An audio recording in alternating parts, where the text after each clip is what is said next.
Bom, obrigado então, Rogério, obrigado novamente a Gisele e a toda a diretoria da SBHC por me dar essa oportunidade de apresentar um historiador da ciência, um professor exemplar, notável e que eu também tenho o privilégio de poder dizer um amigo, né, que para mim é uma honra e uma grande alegria apresentá-lo.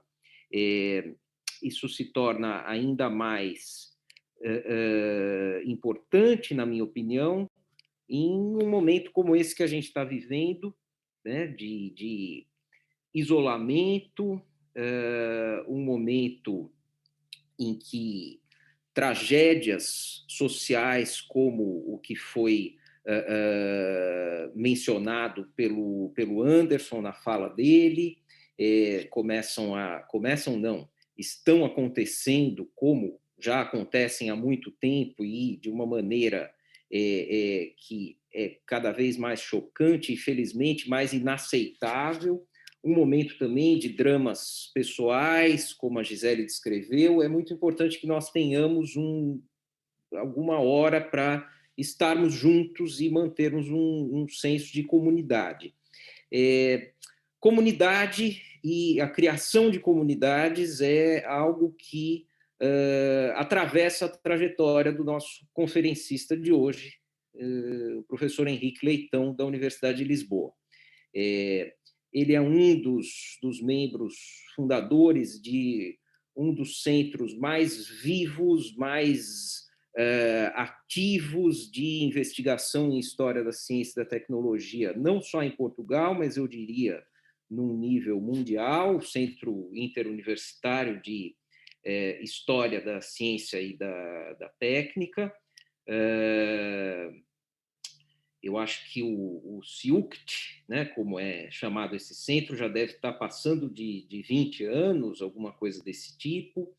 É um local maravilhoso, que já acolheu muitos brasileiros, tenho certeza que temos muitos companheiros que estão assistindo essa sessão que já tiveram a boa fortuna de passar um dia, uma semana, um mês, um ano, o que quer que seja, no CIUCT. O Henrique também é um dos criadores de um curso de História da Ciência na Universidade de Lisboa, na Faculdade de Ciências. Eu não sei direito, né? A gente tem sempre uma dificuldade de tradução entre o português de Portugal e o português do Brasil. Eu não sei se é uma licenciatura, se é um bacharelado, se é um mestrado, o que quer que seja. Existe, obviamente, a pós-graduação em História da Ciência lá, da qual ele também é um dos fundadores, dos criadores. Como vocês veem, tudo isso, né, reforçando essa ideia que eu havia dado de um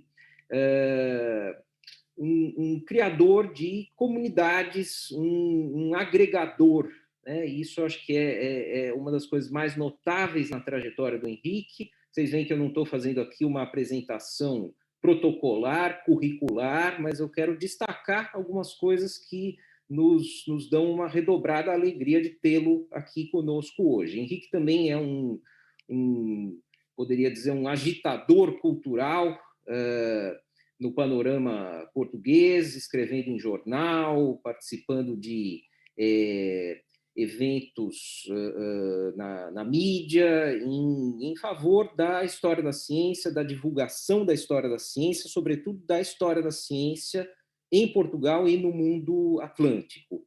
Organizou algumas exposições belíssimas na Biblioteca Nacional de Portugal, no Museu Calouste Gulbenkian, exposições relacionadas com história da ciência, editou, né, ou é editor das obras completas de Pedro Nunes, agora já ingressando na sua imensa contribuição acadêmica, contribuição para o conhecimento. Também tem uma atuação na edição da bibliografia de História da Ciência em português. Muita gente que também está nos assistindo já teve a possibilidade de ter acesso a algumas obras fundamentais da bibliografia em História da Ciência através de uma coleção editada em Portugal, na qual o Henrique está envolvido. É membro da Academia Internacional de História da Ciência, ganhador do prêmio Pessoa do ano de 2014, por todas essas coisas que eu estou dizendo. E o trabalho do Henrique, o seu trabalho de pesquisa, é vasto, uma produção muito grande, mas eu acho que a gente pode organizar tentativamente esse trabalho em torno de, talvez, 4 grandes eixos, e se o Henrique discordar dessa minha organização, vai ser sempre muito bom poder ouvir as contrarrazões dele, mas eu diria que um dos eixos, e aquele que foi o primeiro, é o estudo das matemáticas em Portugal no século XVI, sobretudo as obras do Pedro Nunes, de quem ele é o editor, e do Francisco de Mello. Henrique também se notabilizou, sobretudo no Brasil, pela sua contribuição para o estudo da astronomia e das matemáticas nos colégios jesuítas e em certos ambientes missionários jesuítas no século XVII, sobretudo. Nos últimos anos, ele tem se dedicado bastante à cartografia náutica, muitas dessas coisas que eu estou dizendo em colaboração, né? Uma pessoa que trabalha muito com outros, isso é algo também que eu acho que é muito notável, muito importante. E, finalmente, o último eixo sobre o qual eu gostaria de falar, mas sobre o qual ele próprio vai nos falar daqui a um minuto, é o estudo que ele tem realizado sobre diversos aspectos da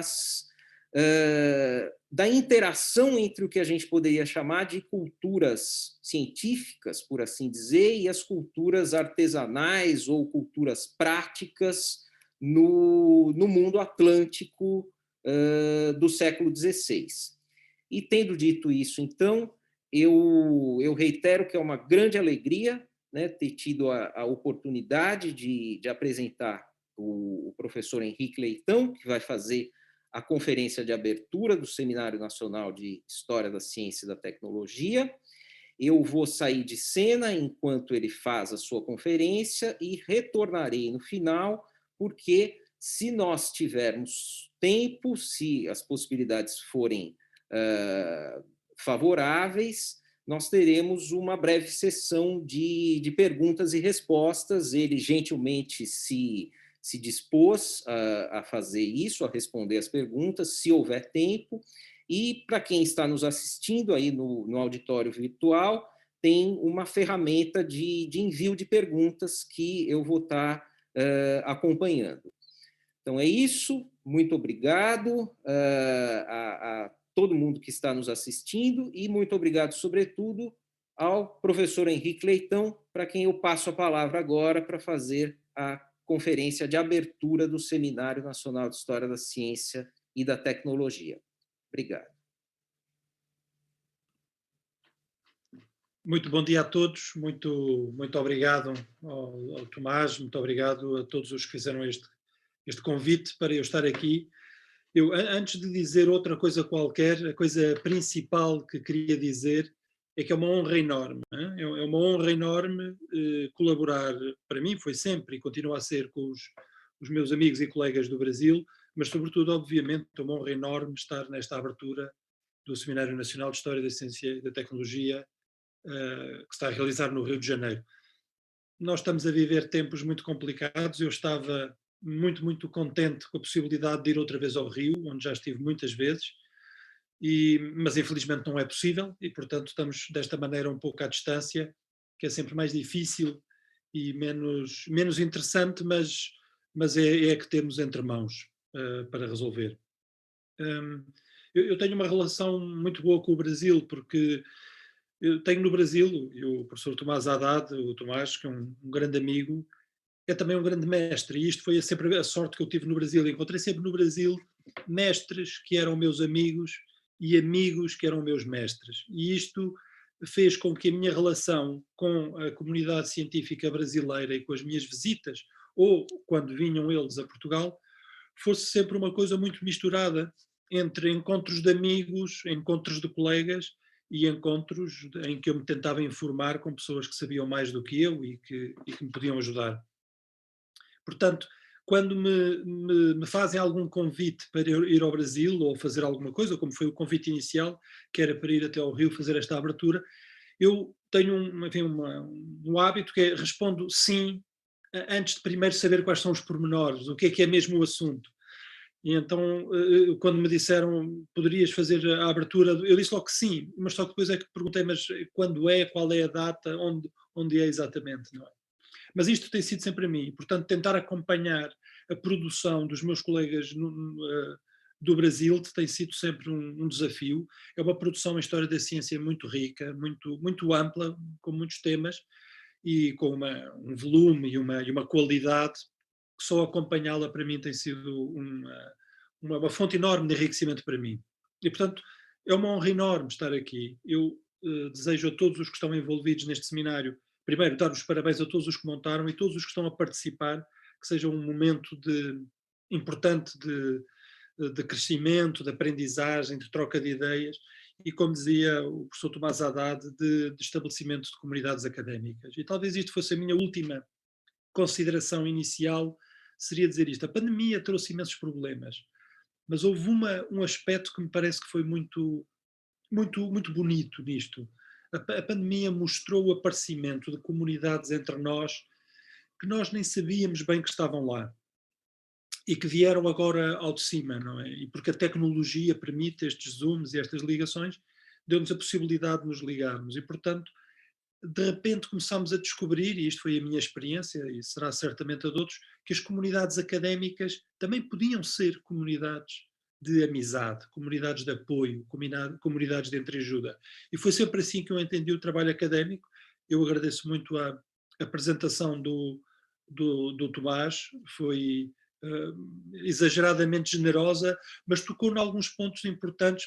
Por exemplo, eu sempre tentei trabalhar em colaboração, fiz muita coisa sozinho, mas depois, a partir de certa altura, sempre tentei tentar trabalhar em colaboração, porque sempre vi a vida académica como uma certa forma de caminho que se faz comum com outros para descobrir os assuntos, não é? E por isso gosto muito de trabalhar, fiz trabalhos com alguns colegas do Brasil e tenho muitos alunos, tive vários alunos do Brasil, invariavelmente bons alunos e pessoas sempre com imenso interesse. Portanto, é uma honra enorme estar aqui. O que é que eu quero fazer nestes 45 minutos, 55 minutos, não sei bem, que tenho para falar? Eu gostava de trago aqui para esta apresentação um trabalho em que estou envolvido já há algum tempo. Portanto, vou trazer parte da minha investigação e vou contar o que é que tenho estado a fazer. E qual é a minha ideia? Mais do que fazer uma conferência inicial muito formal, é suscitar algum interesse por este tipo de assuntos em que trabalho.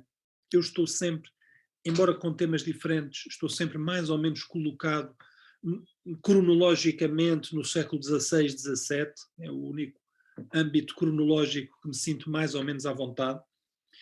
Então gostava de apresentar o que tenho feito, mas com a esperança de que isto suscite ideias, sugestões noutros, pois como se verá no fim, muito do que eu tenho a dizer ainda está em aberto. Não é?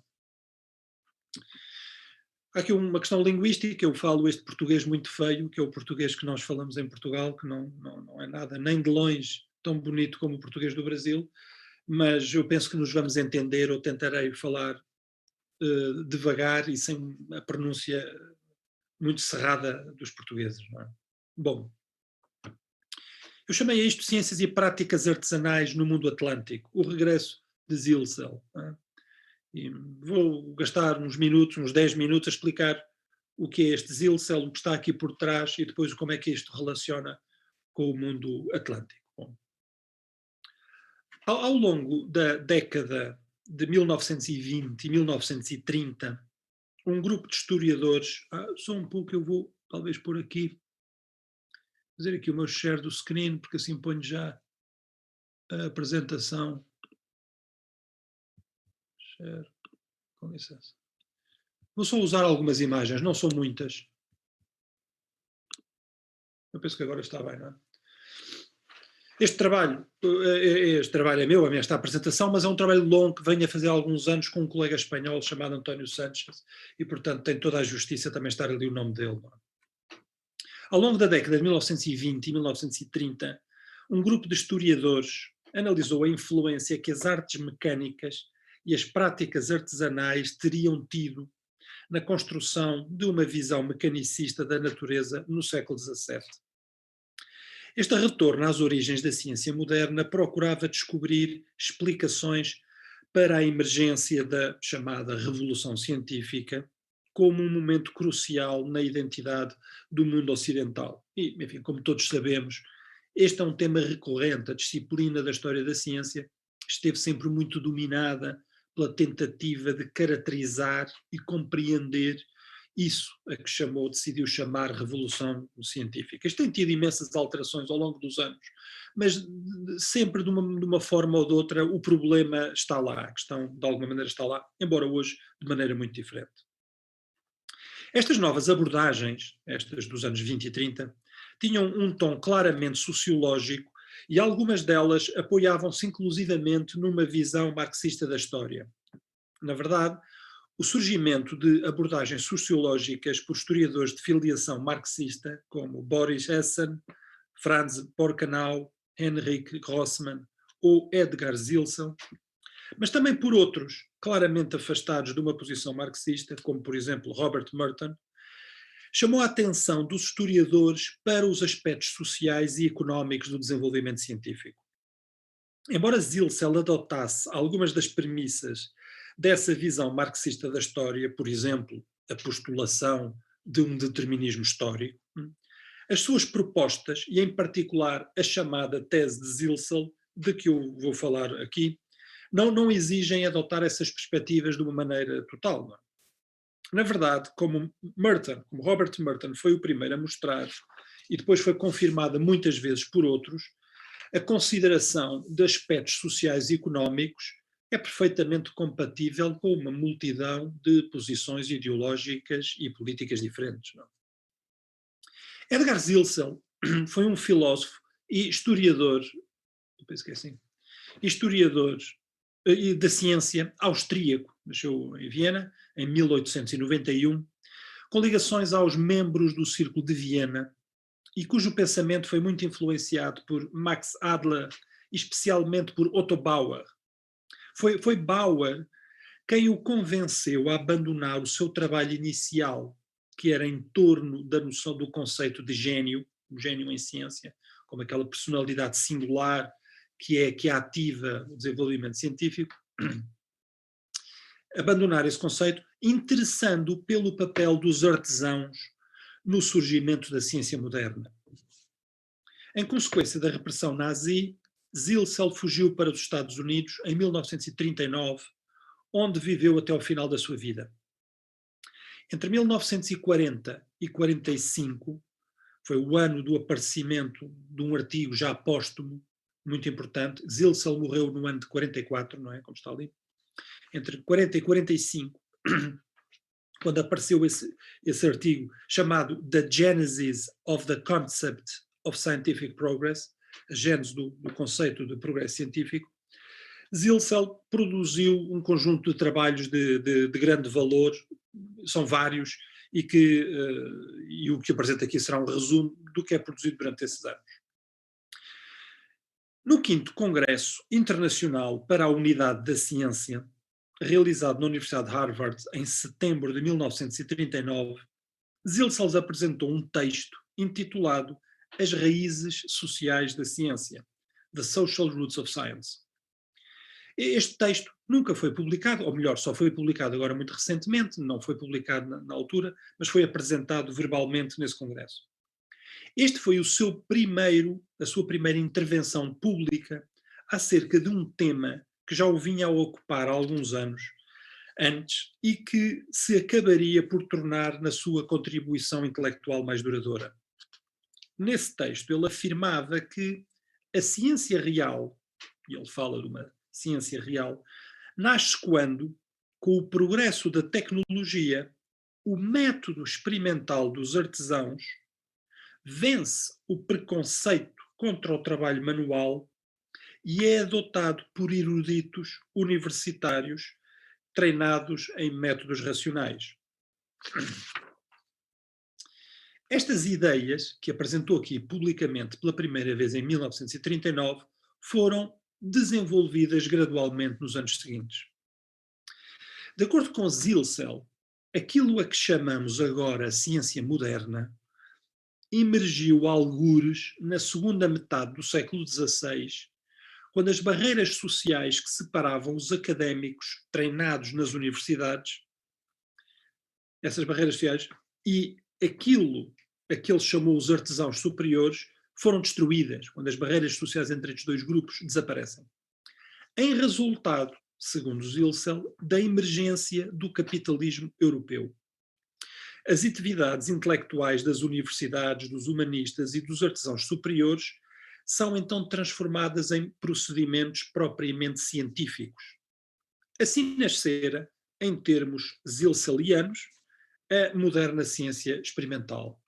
A mais completa exposição desta tese, que depois ficou muito famosamente conhecida como a tese de Zilsel, foi apresentada no seu ensaio de título The Sociological Roots of Science, publicado em 1942.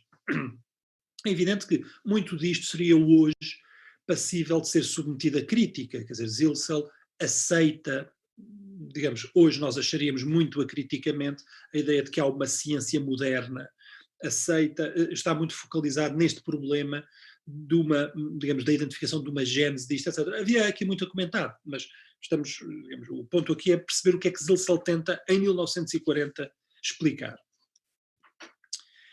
Zilsel diz, e agora analisemos, as duas componentes do método científico estavam separadas por uma barreira social.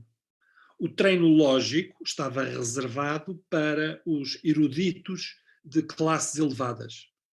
A experimentação e o interesse causal e os métodos quantitativos eram deixados mais ou menos para os artesãos plebeus, de nível popular baixo. E depois explica, a ciência nasceu quando, com o progresso da tecnologia, o método experimental eventualmente acabou por, não é? Melhor, acabou por ultrapassar os preconceitos sociais contra o trabalho manual e foi adotado por estes eruditos ou académicos treinados racionalmente. E isto aconteceu por volta de 1600. É? Temos aqui em uma linha o que é chamada tese de Zilsel, mas agora importante é o que é que justifica esta tese. Diz ele, todo este processo estava embebido no avanço do capitalismo inicial europeu, não é? Da sociedade capitalista, que, ou seja, em resultado do capitalismo, teria enfraquecido uma mentalidade coletivista, o pensamento mágico, a crença na autoridade e que tinha promovido um pensamento mais mundano, causal, racional e quantitativo. Portanto, a força agente desta destruição de barreiras teria sido, na ótica de Zilsel, o aparecimento de sociedades capitalistas. Para Zilsel, as condições sociológicas que permitiam o desaparecimento dessas barreiras sociais e que, portanto, permitiam o surgimento da ciência moderna estavam relacionadas com transformações sociais fundamentais que haviam ocorrido na transição do feudalismo para o capitalismo inicial, o primeiro capitalismo. Zilsel sublinhou em particular o papel desempenhado pelos chamados artesãos superiores, em contraste com meros trabalhadores plebeus. Estes artesãos superiores, superior artisans, escreviam em vernáculo e eram vistos por Zilsel como os antecessores próximos da ciência, uma espécie de pré-cientistas. Este grupo de artesãos permitiu o estabelecimento de laços com eruditos, académicos e humanistas, embora a separação social entre os dois grupos tivesse demorado algum tempo a desaparecer e, como ele diz, só teria acontecido essa separação social, só seria vencida por volta de 1600. Este argumento geral, que aqui foi apresentado rapidamente, é conhecido como a tese de Zilsel. A sua grande novidade é esta. Enquanto que a maior parte das tentativas na época para explicar as origens da ciência moderna se tinham focado em aspectos intelectuais, em teorias, ideias, debates, visões do mundo, Zilsel propunha, nos anos 30, uma alteração radical da interpretação, de interpretação, associando a modernidade científica a um fenómeno social e não a um fenómeno intelectual. Este é o ponto. Em termos zilselianos, passava então a ser necessário inspecionar os contextos sociais onde as práticas empíricas haviam tido uma expressão significativa e onde agentes técnicos se haviam empenhado em processos de aquisição e construção de conhecimento. Ao fazer a sua proposta, um outro efeito era que Zilsel punha em relevo disciplinas que eram até então consideradas auxiliares e insistia no facto de que as práticas artesanais não podiam ser consideradas marginais, mas ao contrário, ocupavam uma posição central na compreensão da gênese da ciência moderna. Portanto, só para resumir muito rapidamente, por volta dos anos 30 e 40, as interpretações tradicionais ligavam não só a ciência a uma espécie de mero, puro capítulo da história intelectual. Ciência eram as ideias da ciência, não era outra coisa. E as transformações científicas, em particular a grande transformação científica, que seria o aparecimento de uma ciência no século XVII, estavam ligadas a mudanças no quadro intelectual. E Zilsel diz que não é esta a boa explicação, propõe uma explicação completamente diferente, dizendo não, foi um rearranjo social que permitiu o contacto e o trabalho comum entre artesãos de baixo nível social com académicos de alto nível social. Os académicos, a esta interação, trouxeram as metodologias avançadas e os artesãos trouxeram o método científico, a experimentação e o valor do trabalho manual.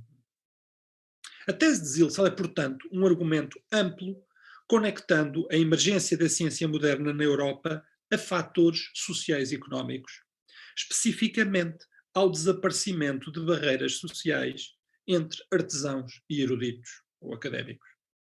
Para Zilsel, a existência dessa separação social havia impedido o aparecimento de formas modernas de ciência e fora o estabelecimento de sociedades capitalistas que levara à desaparição dessas barreiras. Estas propostas tiveram uma recepção limitada. E Zilsel ocupou sempre uma posição algo marginal na historiografia da ciência. Em retrospectiva, não é muito difícil identificar as causas desse esquecimento relativo. A tese de Zilsel não teve muitos aderentes devido ao efeito combinado de vários fatores. Por um lado, o facto de ser uma interpretação sobretudo externalista, digamos, o que se chama externalista, não é? Numa altura em que as investigações internalistas dominavam o campo, nos anos 40, 50, digamos, a análise internalista da ciência é, digamos, o coração daquilo que é a tarefa dos historiadores de ciência. A isso somava-se o facto de ter uma origem inicial em ideologias marxistas, o que depois se tornou num obstáculo muito importante quando as interpretações marxistas da história colapsaram e finalmente saíram de moda nas décadas seguintes à Segunda Guerra Mundial. Mas por outro lado, e talvez seja o mais importante de tudo, é preciso reconhecer que a tese de Zilsel foi apresentada de uma maneira muito esquemática e que nunca forneceu uma explicação credível acerca do seu argumento central. Isto é, uma explicação credível do mecanismo pelo qual essas barreiras entre classes se quebraram por efeito do capitalismo europeu no século XVI e XVII. Exatamente de que modo e devido a que fatores precisos haviam desaparecido essas barreiras sociais entre artesãos e eruditos. E exatamente porque isso deveria ser atribuído ao estabelecimento de sociedades capitalistas. Estas perguntas ficaram, em grande medida, no ar.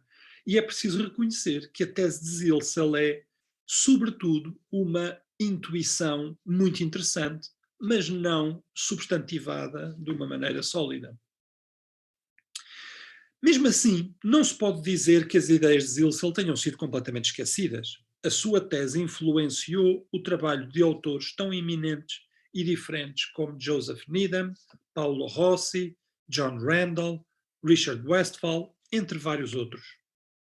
Deve inclusivamente observar-se que tem havido um interesse renovado pela tese de Zilsel nos últimos anos. Merece uma atenção especial o trabalho recente das historiadoras americanas Pamela Smith e Pamela Long. Smith argumentou a favor da existência de uma epistemologia artesanal, referindo-se com isto aos modos pelos quais os artesãos manipulam a natureza e, recorrendo a práticas criativas, um tipo de conhecimento da natureza adquirido através da observação e da manipulação direta de objetos, com os sentidos, com o contacto e com o corpo, e não apenas através da leitura de textos e com a mente. Segundo Smith, os artesãos eram novas, ou são novas autoridades sociais e intelectuais com um novo estatuto epistemológico acelerado pelo desenvolvimento do comércio mundial e pelo florescimento de uma alta burguesia ou mesmo de uma certa nobreza urbana. Pamela Long, pelo seu lado, tem estudado a influência da cultura artesanal no desenvolvimento das novas ciências e argumentou que as metodologias empíricas desenvolvidas pelos artesãos são geralmente adotadas pela sociedade através da emergência daquilo a que ela chamou trading zones, ou seja, zonas de intercâmbio, zonas de troca. E esta é uma noção importante que eu falarei mais vezes. Portanto, Long sublinha a importância destas zonas de troca, uma noção que é originalmente devida ao historiador americano Peter Gallison.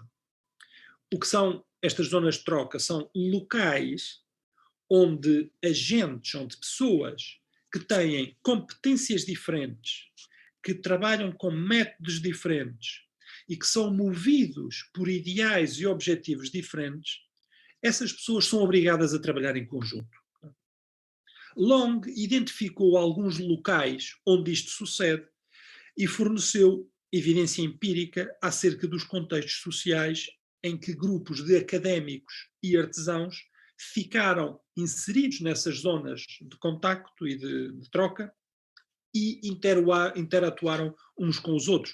Pamela Long chama sobretudo a atenção para as minas, a indústria mineira na Europa como um desses locais, ou também os arsenais, os sítios onde se construíam equipamento militar ou navios, zonas de intercâmbio, zonas de troca, trading zones.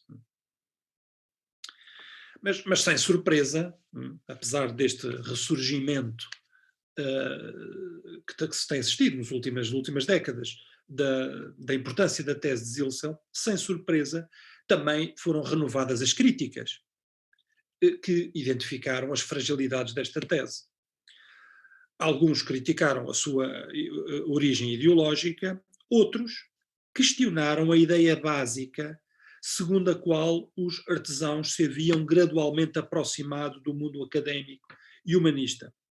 Mas o maior obstáculo para uma aceitação mais ampla e decisiva da tese de Zilsel parece residir no facto de que a sua explicação nuclear, o seu mecanismo central, isto é, o desaparecimento de barreiras sociais entre grupos anteriormente separados, não ter sido convenientemente bem fundamentada num contexto histórico satisfatório. A sua intuição, aparentemente simples, a de Zilsel, exige condições históricas muito peculiares.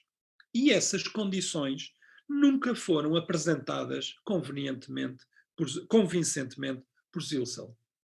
Como escreveu um importante historiador da ciência da atualidade, o professor Floris Cohen, diz o seguinte: uma óbvia desvantagem, enfim, do método de Zilsel é que ele não consegue, falha em explicar-nos como essa mudança decisiva ocorreu.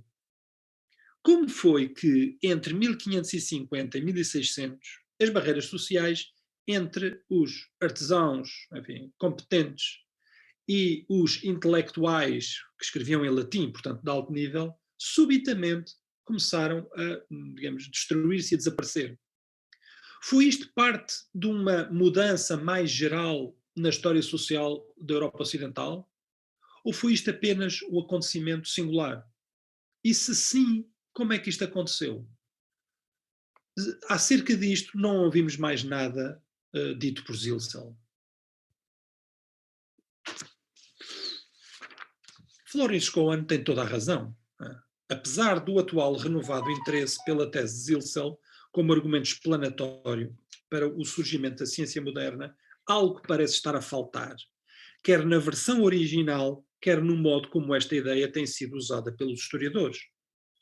Floris Cohen notou, como vimos, que a formulação original de Zilsel carecia de uma explicação detalhada e convincente sobre o modo como académicos e artesãos haviam sido postos em contacto uns com os outros na Europa moderna. Na verdade, Zilsel não fez mais do que enunciar a sua tese em termos muito gerais, invocando o aparecimento do capitalismo e outras expressões do mesmo teor. Sempre que tentou ser mais específico, Zilsel sugeriu apenas exemplos isolados de colaboração entre um artesão e um erudito. Por exemplo, reparem nesta afirmação. Esta é de Zilsel. Eventualmente, as barreiras sociais entre as duas componentes do método científico vieram abaixo, foram destruídas, e os métodos dos artesãos superiores foram adotados pelos eruditos treinados academicamente. A ciência verdadeira tinha nascido. E isto aconteceu por volta de 1500 com Gilbert, Galileu e Bacon. E isto é surpreendente, este modo de pôr o problema. Outros estudiosos, como já explicarei, outros estudiosos procederam ao longo de linhas semelhantes ao invocarem a tese de Zilsel. De facto, a confirmação empírica do contacto entre académicos e artesãos foi por Zilsel e é habitualmente apresentada na forma de acontecimentos de pequena escala ou até mesmo individuais, como, por exemplo, o bem conhecido episódio de Galileu no Arsenal de Veneza ou de Jan Swammerdam e a sua botica no cais de Amsterdão. Portanto, o que é que vemos aqui? Quando Zilsel é pressionado para explicar instâncias desta colaboração, a única resposta que ele dá é a resposta individual. Isto foi o que aconteceu com Gilbert, com Bacon e com Galileu. O problema é que substanciar a tese de Zilsel em situações muito focalizadas ou em acontecimentos pessoais é uma tentativa que se autocancela, o que é até mesmo contraditória. Localizar o foco da mudança científica ao nível do indivíduo ou do grupo reduzido, de contextos profissionais muito estreitos ou de acontecimentos de pequena duração, e não como resultado de comportamentos sociais coletivos, amplos e temporalmente estáveis, é contrário ao sentido da própria tese de Zilsel.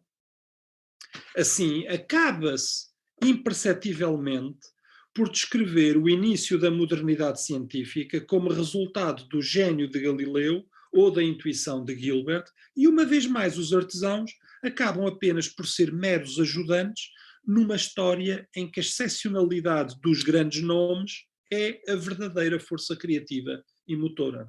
Portanto, eu penso que toda a gente percebe o problema que a tese Zilsel colocou, é que quando se inspeciona, qual é a sua substância histórica, acabava sempre por cair em pessoas isoladas. E, portanto, há aqui qualquer coisa de autocontraditório.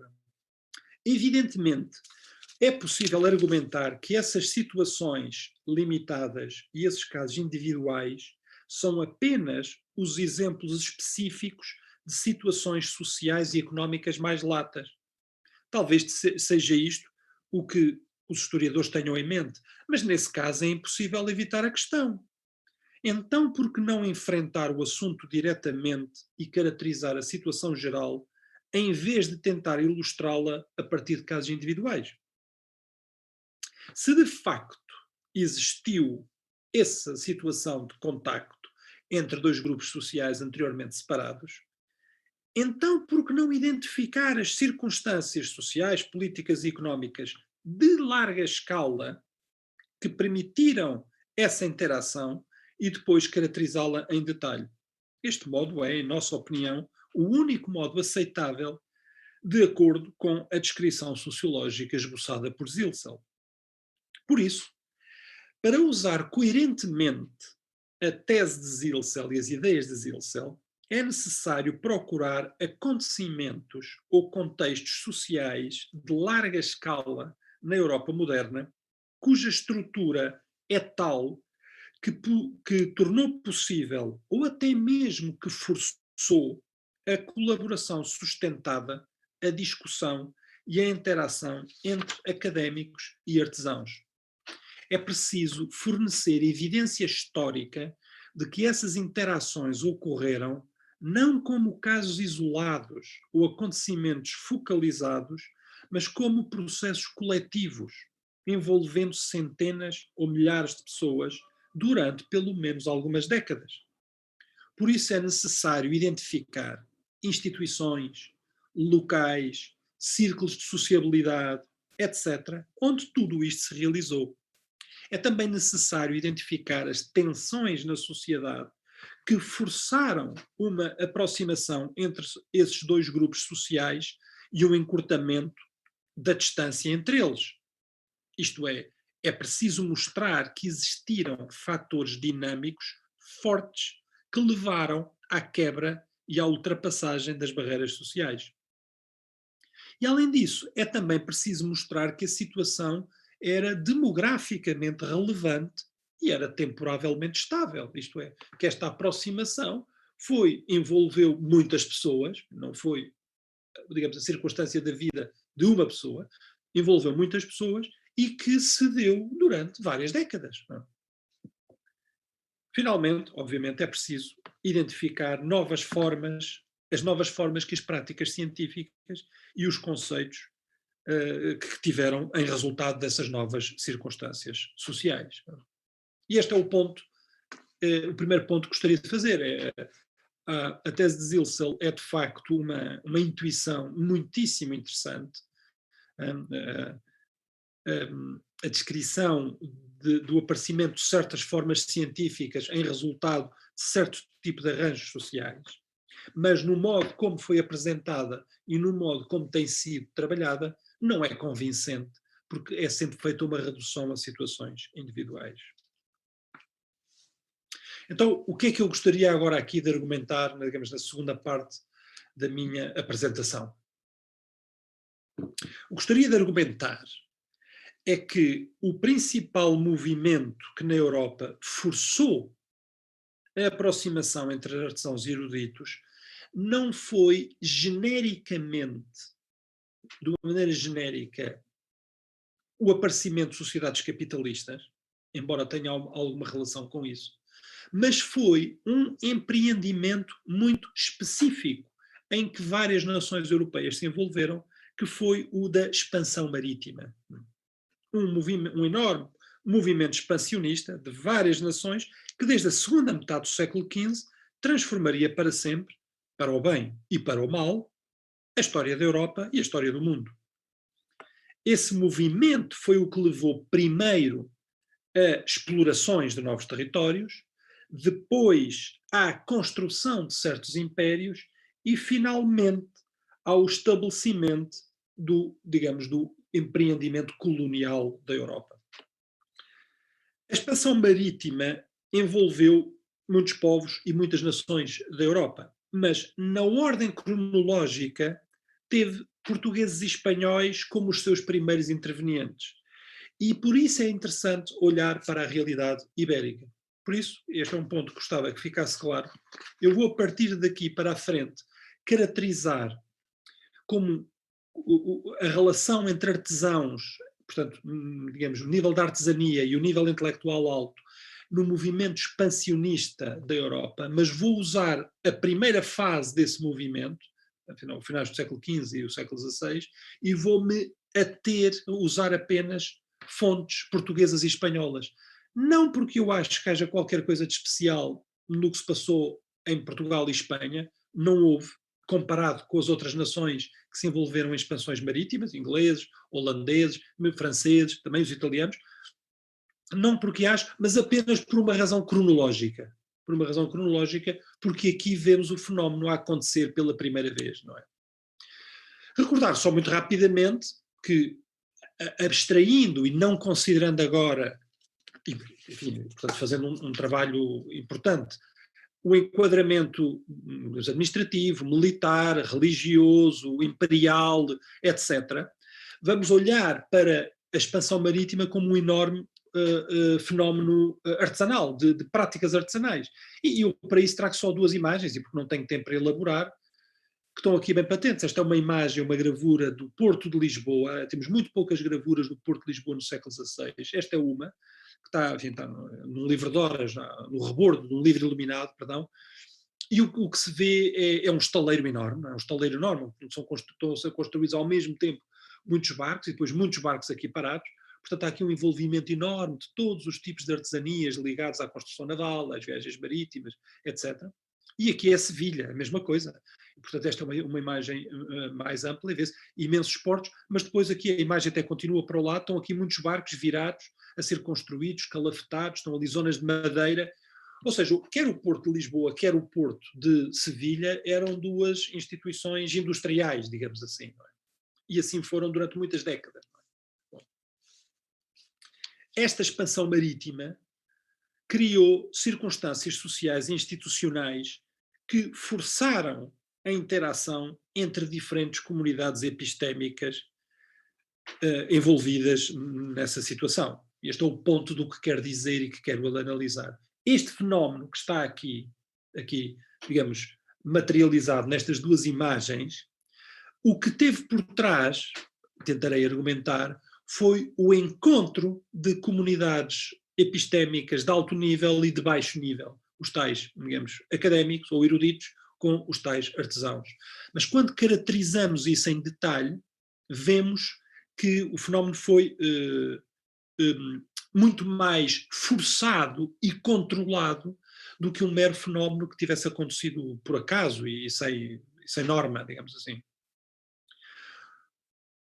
Vou pôr em manifesto como é que esta interação, longe de ser fortuita, esteve organizada, estruturada e foi sustida pela coroa, através da formalização de um complexo conjunto normativo na forma de instituições. Um primeiro aspecto, houve instituições dedicadas a isto, é?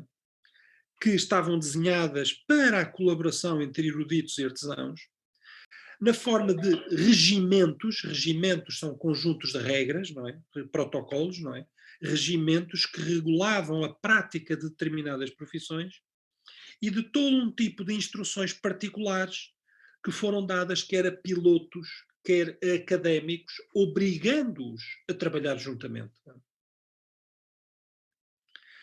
O que tentarei aqui explicar é que o contexto desta expansão marítima europeia não só me parece resolver o problema da tese de Zilsel, como a reforça e, sobretudo, como abre portas que comentarei no final acerca da importância de formas, digamos, subalternas de ciência, o que tradicionalmente chamavam formas subalternas de ciências, como práticas locais, saberes indígenas, comunidades não estruturadas, e da possibilidade de trabalharem em colaboração com níveis altos. Então comecemos então a explicar porque é que podemos dizer isto acerca da expansão ibérica, caracterizando um pouco melhor. Já no século XV, mesmo nos inícios da expansão marítima europeia, começam a estabelecer-se contactos entre académicos de alto nível, em particular matemáticos e astrónomos, com marinheiros, no âmbito da cultura marítima em Portugal, que estava associada a estas viagens oceânicas. Numa etapa inicial, estes contactos respondiam a necessidades de adaptar-se a novas circunstâncias que eram desconhecidas e inesperadas, e os contactos tiveram lugar de uma forma improvisada e até desorganizada. A navegação no oceano levantava novos desafios científicos e tecnológicos que exigiam, digamos, certas soluções científicas e tecnológicas, e a solução desses desafios obrigou a uma progressiva adaptação de técnicas antigas, protocolos mais antigos, etc. As fontes históricas mostram-nos que este tipo de colaborações mútuas entre alto nível e nível artesanal começou a ter lugar por volta de meados do século XV. No entanto, estas fontes são um pouco ambíguas nesta altura. E só começamos a ter evidência documental clara sobre o fenómeno para os últimos anos do século XV. Segundo um testemunho que está no The Rebels, numa crónica escrita por um homem chamado Manuel Teles da Silva, segundo este testemunho, entre 1481 e 1482, portanto, no princípio da década de 80 do século XV, o navegador português Diogo da Zambuja contava entre a sua tripulação, que navegava ao longo do Golfo da Guiné, com indivíduos capazes de utilizar instrumentos astronómicos para medir a altura dos astros. A passagem sugere, além disso, que com como é dito, esforço comum e através de prolongadas e infatigáveis meditações, médicos, matemáticos e astrólogos ao serviço da coroa, no tempo do rei Dom João II, haviam transformado técnicas astronómicas tradicionais em técnicas adaptadas à navegação. Teles da Silva descreve nessas linhas o que deve ter sido um fenómeno relativamente comum, desde que se começaram a fazer viagens de longa distância. Isto é, a colaboração técnica entre homens de ciência, de nível académico, e homens da experiência do mar. E este é um fenómeno completamente novo. Quer dizer, sempre houve, na história europeia e em muitas outras culturas, como é óbvio, sempre houve nível alto e sempre houve marinharia, gente no mar, mas o que parece ser muito novo é o facto destes homens agora terem sido postos a colaborar conjuntamente. E o passo relevante é este. O rei mandou construir uma armada particular para tamanha empresa comandada por Diogo da Zambuja, um homem notável pela sua sensatez e pelos seus conhecimentos. E para que pudera navegar num mar desconhecido, com menores riscos, enviou com ele, com o marinheiro, não é? Os seus médicos, Rodrigo e José, e também Martinho Beheim, um alemão, muito hábil matemático desse tempo, de maneira que, por esforço comum, e é o ponto que queria sublinhar, descobriram meios com que os navegantes dirigiram mais seguramente os navios nesse mar vasto e desconhecido. E depois o passo continua menos interessante. Ainda durante este reinado de Dom João II, costuma referir-se uma entidade a que a historiografia deu o nome de Junta dos Matemáticos. O nome pode ser um pouco exagerado, mas não há dúvida da existência de uma série de peritos composta por homens como Diogo Ortiz, que era um homem que vem da grande tradição astronómica de Salamanca, do meio do século XV, e que vem para Portugal, um mestre Rodrigo e também um mestre José, que assessoravam o rei em questões náuticas e cosmográficas. Trata-se de um comitê de pessoas de nível académico, sábios, cuja função consistia em auxiliar em resolver problemas práticos concretos. Nós não sabemos em detalhe como operava esta dita junta, este conjunto de pessoas, nem sequer qual era o nível de institucionalização de que gozou este comitê científico, mas a sua estrutura indica claramente que esteve desenhada para estabelecer colaborações entre matemáticos e marinheiros. Mais evidente deste tipo de fenómenos foi a colaboração entre teóricos e práticos a partir das disputas diplomáticas entre Portugal e Castela a propósito do Tratado de Tordesilhas, de 1494, portanto ainda no século XV.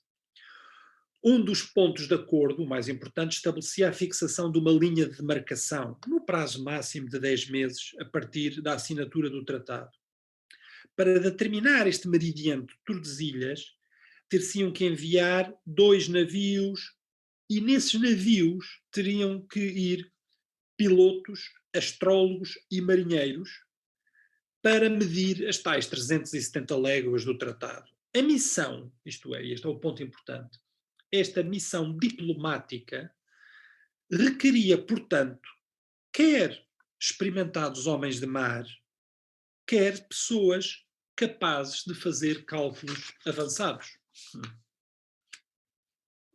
Jaime Ferrer, que foi o especialista que a coroa castelhana encarregou em 1495 de analisar a questão, escreveu ao rei de Castela na altura, dizendo que para resolver o assunto seria preciso um cosmógrafo, um matemático e um marinheiro.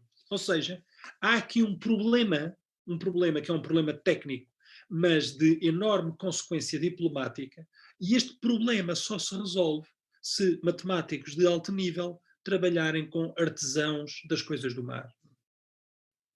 Poucos anos depois, em 27 de abril de 1500, um tal mestre João, que não sabemos quem é, mas é um astrónomo treinado universitariamente, escreve uma carta ao rei Dom Manuel, estando na costa do Brasil, onde, entre outros aspectos, informa que tomou a altura do Sol ao meio-dia na companhia do piloto Sancho de Tovar. E nessa passagem, uma vez mais, se observa que eles trabalham em colaboração, o astrónomo com o piloto. Ele diz, ontem, na segunda-feira, 27 de abril, eu e o piloto tomámos a altura do Sol ao meio-dia e calculámos 56 graus, etc. Mas talvez o exemplo mais surpreendente da colaboração próxima, por ordem e desejo do próprio rei, entre um marinhante prático e um erudito, seja o caso da famosa expedição de Fernão de Magalhães. Poucas vezes é assinalado que, ao chegar a Sevilha, em 1517, Magalhães trazia consigo uma pequena equipa técnica, na qual se destacava um homem chamado Rui Faleiro, um astrónomo e um cosmógrafo, que acompanhou todos os preparativos da expedição. Ora, o que se passa é que as famosas capitulações de Valladolid, isto é, o documento pelo qual o rei de Castela estabelece o contrato com o chefe da expedição, não é? Estas capitulações de Valladolid atribuem a chefia da expedição em total paridade a Magalhães e a Faleiro, que aparecem nestas capitulações com o mesmo nível hierárquico e com os mesmos direitos. E a expedição é chamada a expedição de Magalhães-Faleiro. Ou seja, a expedição tem ao mesmo nível hierárquico um prático do mar e um astrónomo. Eu não conheço outro exemplo assim, onde esta proximidade entre, digamos, a artesania e o nível alto, digamos, na vida do mar, seja tão clara. Os episódios que mencionei rapidamente referem-se a vários acontecimentos históricos que foram de grande importância na história marítima da Europa. Os desenvolvimentos da navegação astronómica, o Tratado de Tordesilhas, a chegada ao Brasil e a expedição de Magalhães. E todos eles têm em comum que parecem indicar uma anulação de barreiras sociais e institucionais entre eruditos e artesãos que agora têm que trabalhar conjuntamente. Então este era o primeiro facto. Nós temos dezenas de instâncias destas que mostram o facto destes dois níveis terem sido obrigados a trabalhar para resolver o problema. Mas há mais. O que há mais é que isto não sucedeu no ar, isto sucedeu através de instituições que foram criadas para forçar esta ligação. Nos primeiros anos do século XVI, os encontros esporádicos entre as diferentes comunidades epistémicas seriam progressivamente institucionalizados. Em 1503, a coroa espanhola criou a chamada Casa de la Contratación, em Sevilha. E em Portugal, em Portugal, alguns anos antes, havia sido criado os armazéns da Índia e da Guiné em Lisboa. São estas duas instituições, estão aqui duas representadas, os armazéns da Índia e da Guiné eram aqui, perto da zona onde era a coroa, e isto é uma planta da Casa da Contratación em Sevilha, não é? Estas instituições nasceram como lugares destinados à mercantilização dos produtos procedentes da Ásia, da África e da Guiné. Portanto, eram instituições administrativas, logísticas, de controle de viagens, não é? Gradualmente, porém, foram adotando um caráter mais técnico e mais relacionado propriamente com informação, para gerir e administrar conhecimento geográfico, náutico, cartográfico, botânico e médico que chegava à Península Ibérica procedente das várias regiões das colonizações portuguesas e espanholas. Entre uma das suas funções que se procedeu naquelas casas, encontrava-se a formação de navegantes em questões matemáticas e astronómicas, de marinheiros, necessárias para poder navegar, e a supervisão do trabalho que eles e os cartógrafos realizavam, bem como a fabricação de instrumentos náuticos, além de cartas náuticas, etc. Uma interpretação zilceliana destacaria estes espaços, obviamente, como pontos de encontro entre artesãos e homens de nível alto, educativo alto, exemplificando precisamente aquilo que Pamela Long chamava trading zone, ou seja, espaços de intercâmbio epistémico entre pessoas com um background e umas habilidades diferentes, que é o que sucede ali. Nasquelas instituições convivem e trabalham juntos pessoas de níveis educativos e sociais muito diferentes, não porque o queiram fazer, mas porque são forçados a isso, não é? A tese de Zilsel tinha como objetivo principal dizer-nos quando e como nasceu a ciência moderna. O núcleo atrativo da sua proposta residia no contacto entre os dois grupos sociais tradicionalmente separados. Esse atrativo converteu-se, como vemos, também num problema na formulação original de Zilsel. A noção de trading zone introduzida por Long resolve, pelo menos parcialmente, o problema zilcelsiano, não é? A identificação destas trading zones na Europa moderna portanto, crítica para se perceber como se deu essa colaboração. No entanto, para poder aplicar corretamente a tese de Zilsel, é necessário descobrir um enquadramento normativo de regras e institucional que force ambos os grupos não só a trabalhar juntos, mas também a entenderem-se juntos e a produzir juntos. Quer dizer, naturalmente, pilotos não vão conversar com matemáticos. Tem que haver instituições e normas que os obriguem a fazer isso. Não é? Mas é exatamente isso que vamos descobrir nestas instituições. Dito de outra maneira, poder usar a interpretação sociológica de Zilsel exige identificar estas trading zones, zonas de intercâmbio, onde o encontro e o intercâmbio não seja esporádico ou deixado ao acaso, mas seja um fenómeno regulado e de grande escala. Desde uma perspectiva zilceliana, o que faz os armazéns da Índia e a Casa da Contratação verdadeiros espaços de intercâmbio epistémico são precisamente os mecanismos institucionais que foram criados pela coroa para forçar a colaboração.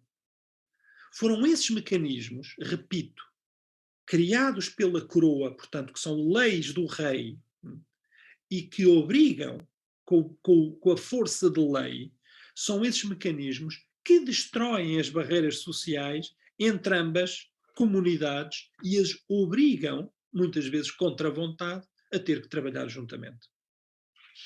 A complexidade e as enormes dimensões que estavam adquirindo o mundo das navegações transoceânicas fez também que, em 1508, o rei Fernando II incorporasse na Casa da Contratação um departamento de cosmografia, e de cartografia. A fundação deste departamento introduziu novidades importantes, como a instituição dos cargos de piloto-maior e a produção de uma carta padrão, um mapa modelo. Em Espanha chamava-se esta carta o Padrão Real. Não é? E algo semelhante tinha acontecido em Portugal, nos armazéns da Índia da Guiné, com as chamadas cartas padrão del Rei, portanto, a cartografia padronizada. Não é? Estes mapas serviram, e a produção desta cartografia, de mediadores para a colaboração entre fabricantes de instrumentos e cartógrafos e cosmógrafos e matemáticos provindos das universidades. O piloto maior e o cosmógrafo maior foram figuras que tiveram tarefas semelhantes, mas foram tarefas muito complexas. Eles tinham que ensinar, tinham que examinar os navegantes, os cartógrafos, os construtores de instrumentos, deviam rever e certificar o trabalho e os seus artefatos, e eram empregos pela coroa como consultores e conselheiros científicos. O piloto maior foi o primeiro cargo, deixa eu ver aqui, já não falta muito, o piloto maior, eu penso que tenho aqui, mais para a frente, o piloto maior foi o primeiro cargo na Casa de la Contratación que assumiu todas estas responsabilidades múltiplas, e os pilotos maiores eram sempre escolhidos entre pessoas de alta formação académica, não é? A principal condição que devia cumprir essa pessoa que ocupasse o posto era que tivesse uma ampla experiência marítima e também sólidos conhecimentos cosmográficos. Assim, o primeiro que ocupou esse posto foi Américo Vespucci, o qual, por ordem real, deveria manter um contacto estreito com navegantes, com marinheiros e com cartógrafos. Numa célebre cédula real de 1508, o rei ordenava que todos os pilotos dos nossos reinos e senhorios, que agora são ou daqui em diante, e que quiserem ir por pilotos na dita navegação às tais ditas ilhas e terra firme, sejam instruídos e saibam o que é necessário saber acerca do quadrante e do astrolábio, para que se junte a prática com a teoria e possam aproveitar dele nas ditas viagens o que aprenderem nessas partes, e que sejam examinados por vós, Américo Vespúcio, e em presença de vós, na vossa presença, nosso piloto maior, se ordene e se faça um padrão de todas as terras, etc. Desta maneira, Vespucci supervisava e intervia nos trabalhos mais práticos da casa, como a construção de mapas e também a construção de instrumentos. Ao navegante florentino seguiram-se vários outros dos nomes mais famosos da cosmografia ibérica do século XVI, como Juan Dias de Solís, Sebastião Cabot, Alonso de Chaves, Rodrigues Zamorano, Andrés Garcia de Céspedes, etc., que também ocuparam este cargo que os obrigava a trabalhar com artesãos e pilotos. Foi precisamente no âmbito da construção de mapas que maiores interações se geraram entre dois grupos sociais.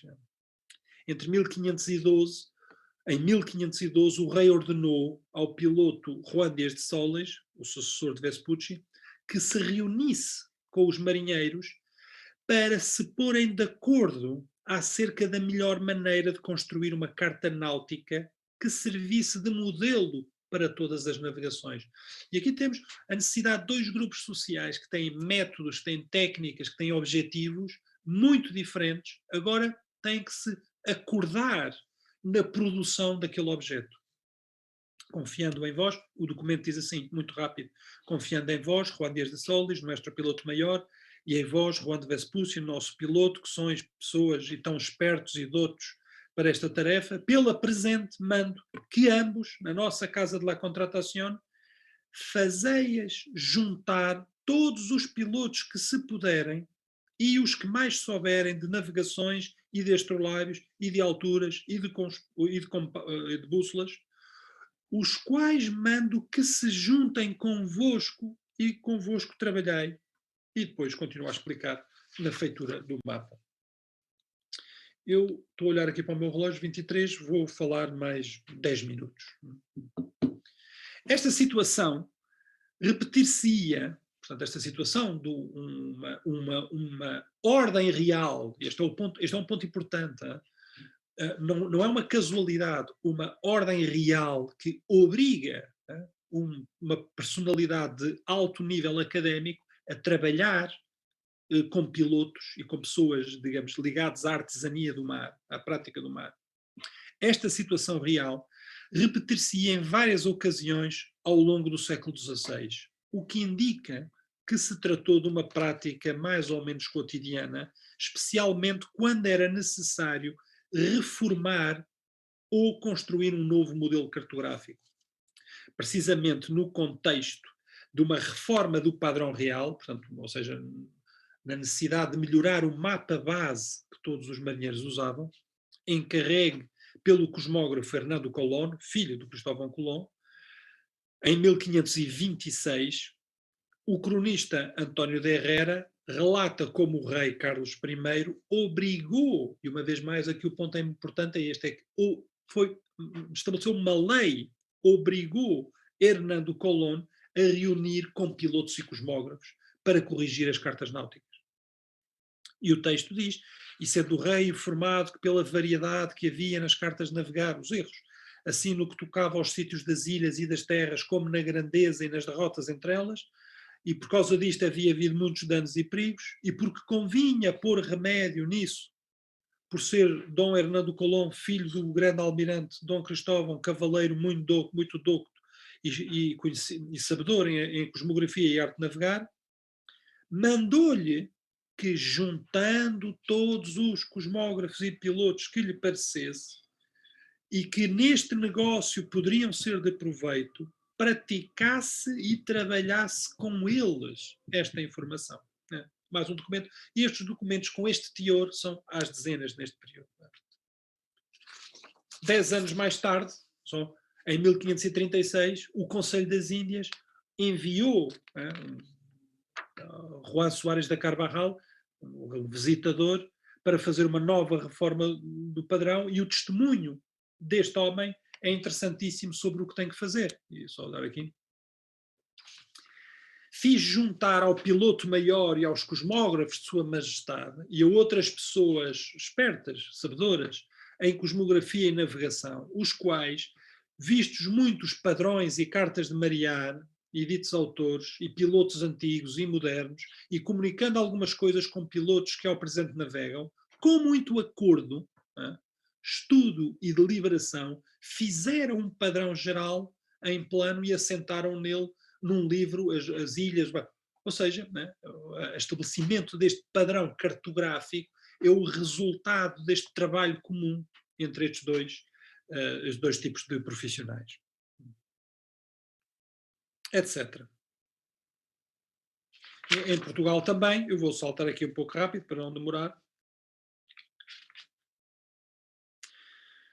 Em Portugal, o posto era o de cosmógrafo-mor, que está regulado desde o meio do século XVI, e Portugal, enfim, como é mais ou menos sabido, a partir do século XVI tem um movimento enorme de estabelecimento de regimentos, ou seja, há uma espécie de uma enorme indústria de produção de leis, tudo fica muito regulamentado.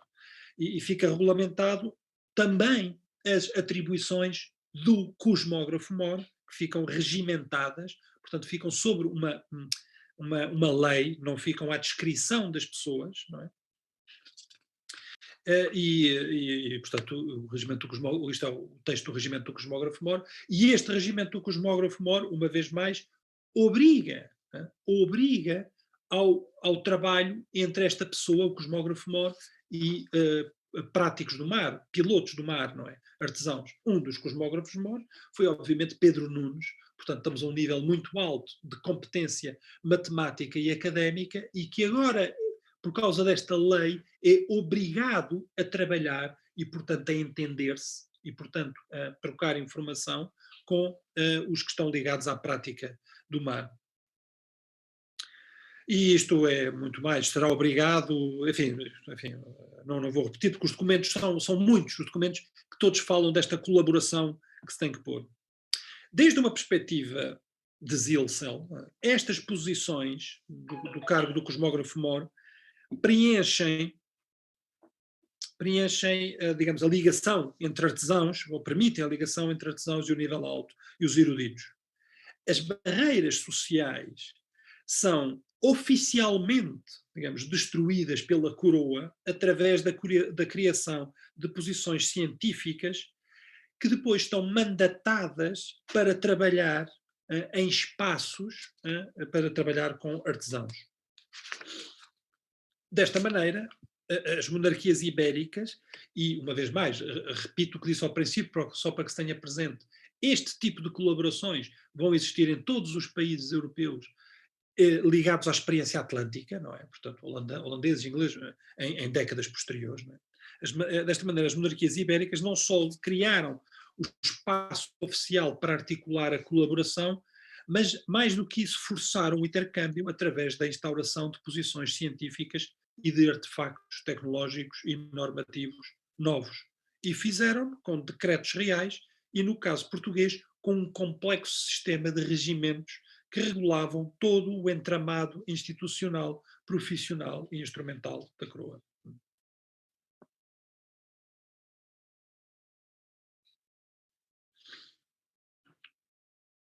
Entre os documentos que mostram, só gostava de mostrar mais um, para se ver isto em funcionamento, que mostram este trabalho colaborativo. Gostava de mostrar um que é de grande importância. Entre os documentos, há um que é particularmente revelador, que são as instruções, ou as ordem, não é? Que os pilotos devem guardar na carreira da Índia. Portanto, um instrumento, digamos, um conjunto de regras que todos os pilotos levavam nas suas viagens, as viagens longas, tudo, não é? O que é interessante neste documento, portanto, o documento ordena que o piloto faça todos os dias certas coisas, todos os dias tem que medir a altura do sol, todos os dias tem que ver a sua posição, tem que registar os ventos, etc. O que está dito aqui.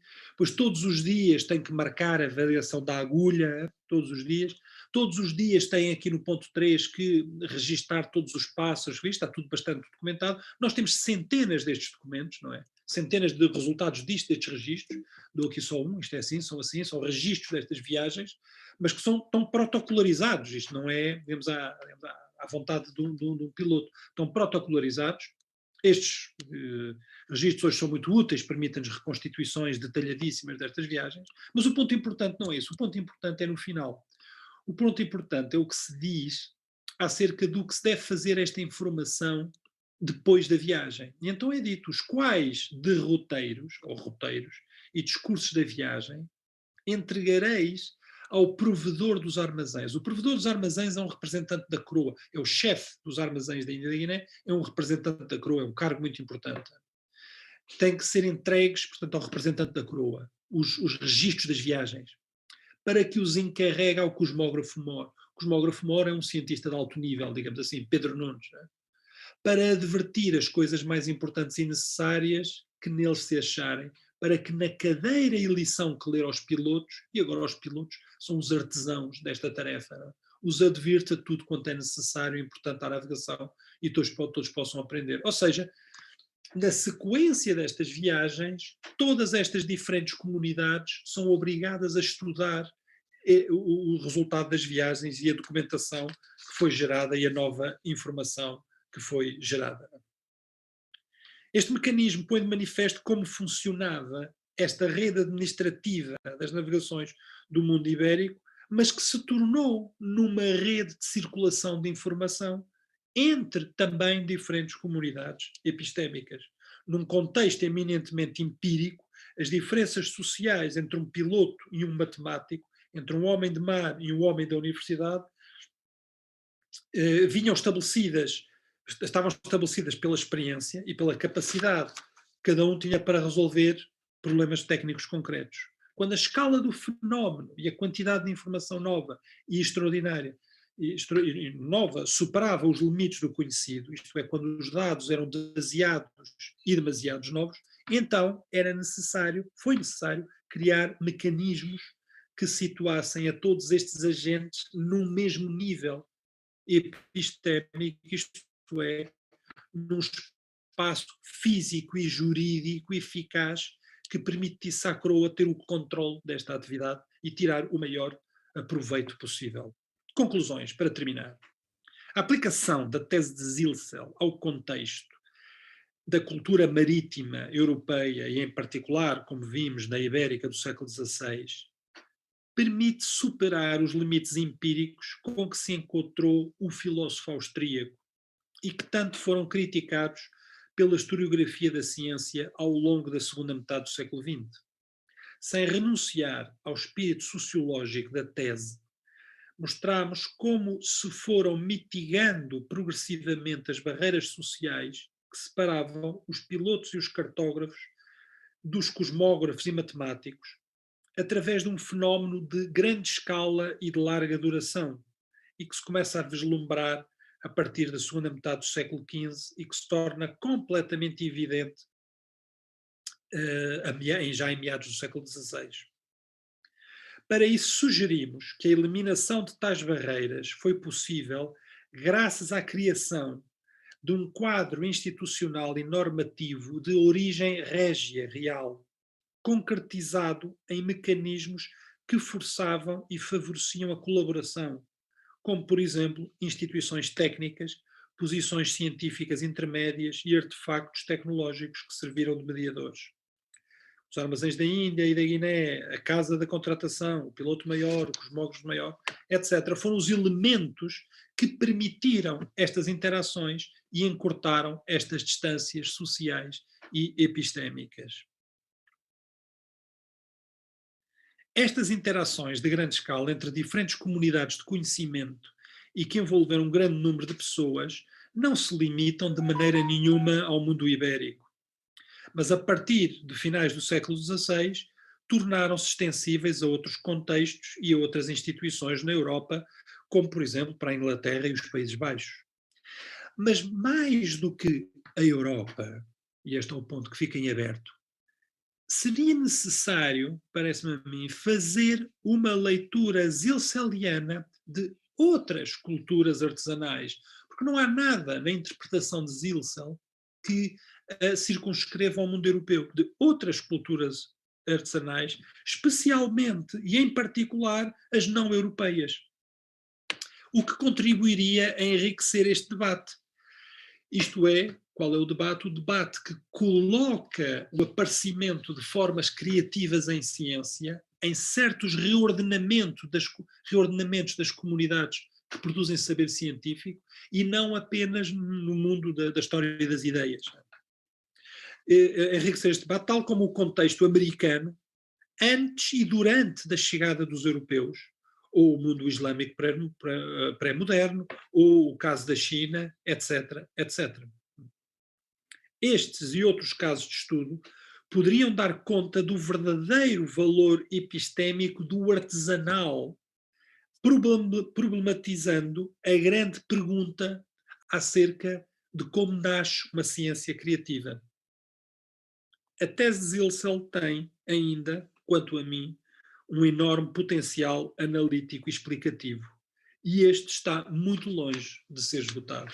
E esta é a minha sugestão para todos os participantes deste simpósio, a quem eu desejo o melhor trabalho e a quem eu agradeço a paciência com que me ouviram. Muito obrigado. Muito obrigado, Henrique, por essa fascinante conferência e muita coisa, tenho certeza, para todos nós pensarmos. A gente já está começando a receber algumas questões aqui por escrito, né? Eu acho que nós temos alguns minutos ainda, então sugiro que quem estiver assistindo mande perguntas, né? Isso vamos aproveitar a gentileza do nosso conferencista que aceitou responder algumas das questões que forem feitas nesse período que nos resta.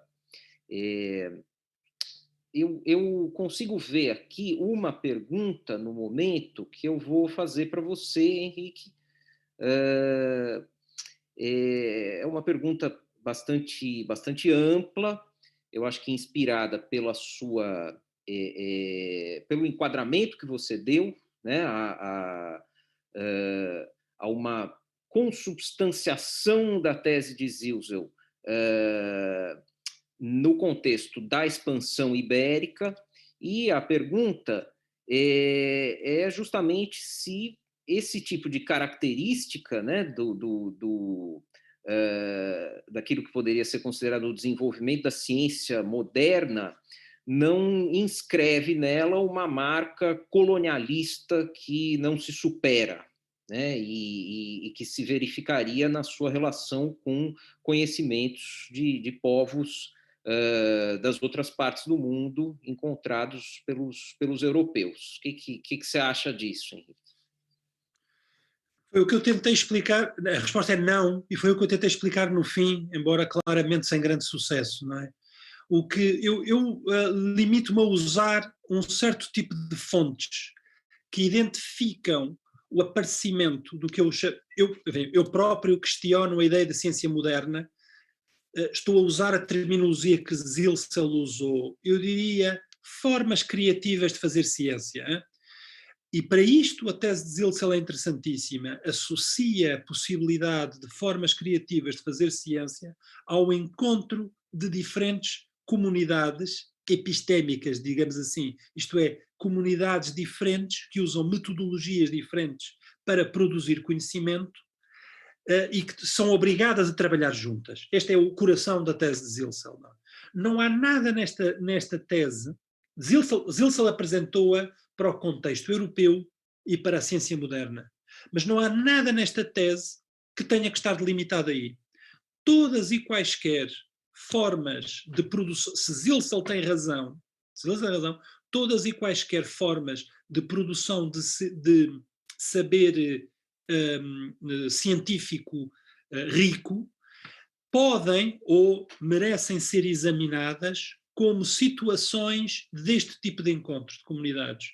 E isto vale certamente, como eu dizia, para as tradições não europeias e vale certamente para contextos, quer o colonial, quer o não europeu não colonial, não é? Porque em qualquer destes casos trata-se de perceber se houve agentes provenientes de diferentes comunidades e com diferentes objetivos que foram obrigados a trabalhar juntos, não é?